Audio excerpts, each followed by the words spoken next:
More on the Democratic presidential candidates and the battle for the state of New York. Bernie Sanders has cut Hillary Clinton's lead almost in half over the past month. He's predicting that he can win New York if enough people show up to vote. Glenn Hall is the U.S. News editor for the Wall Street Journal. There's something to that, at least over the period of his candidacy. The bigger the turnout, the better he does. We have actually been tracking that, and we're seeing that the margin of victory for the front runner, Hillary Clinton in this case, and the margin of victory for her challenger are both going in opposite directions, right? So when she wins, she's winning less big, and when he wins, he's been winning larger.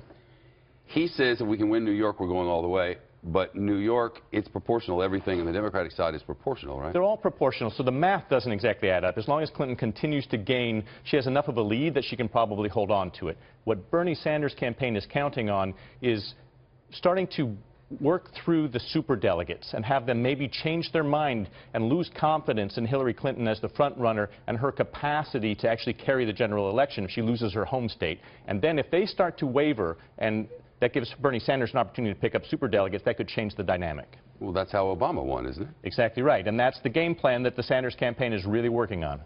Have they been able to make any inroads? I have not seen any evidence of that. We haven't seen any turncoats, if you will, if that's what you're looking for. But you have to imagine if he has a big victory in Wisconsin and another big victory in New York, her home state, will they start to reconsider? It's possible, but we don't have anybody saying they will. The lead was like 24 or something a month and a half ago. It's now 12 points, but there have been a few surveys recently, and they all seem to show about 12 points. It looks like, at least in the polls, that's the lead. Are we to believe these polls?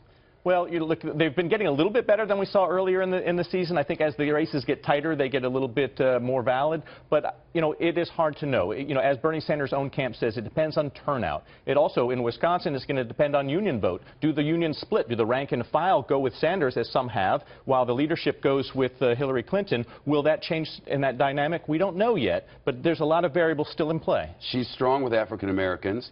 They're a big voting bloc here in New York. They're not such a big voting bloc in Wisconsin. So it all sort of makes sense. Yeah, that has been the argument as you look at the sort of trajectory. The last couple of primaries and caucuses have not been in Clinton's sweet spot. So, you know, as you move into other categories of other parts of the nation, she will be stronger again, where there's a stronger African-American and minority bloc in her camp.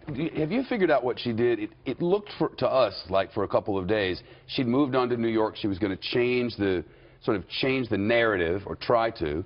Now she's back in Wisconsin. Did she try and it didn't work, or was that a head fake, or were there two things going on? I don't think it was a head fake. I think what it was a genuine concern that she's got to be strong in her home state, get back over there, shore that up, and then a fear because there was media reports that she's ceded Wisconsin. She couldn't afford to have that be the perception. She's got to get back out there to sort of shore up Wisconsin as well. She's got to play on both ends of this court right now and try to win in both places, or minimally in Wisconsin, not lose too badly and win stronger in New York. So it's a balance. It seems like an ideal place for him. I mean, at least on the Democratic side, Wisconsin is, you know, it's very liberal.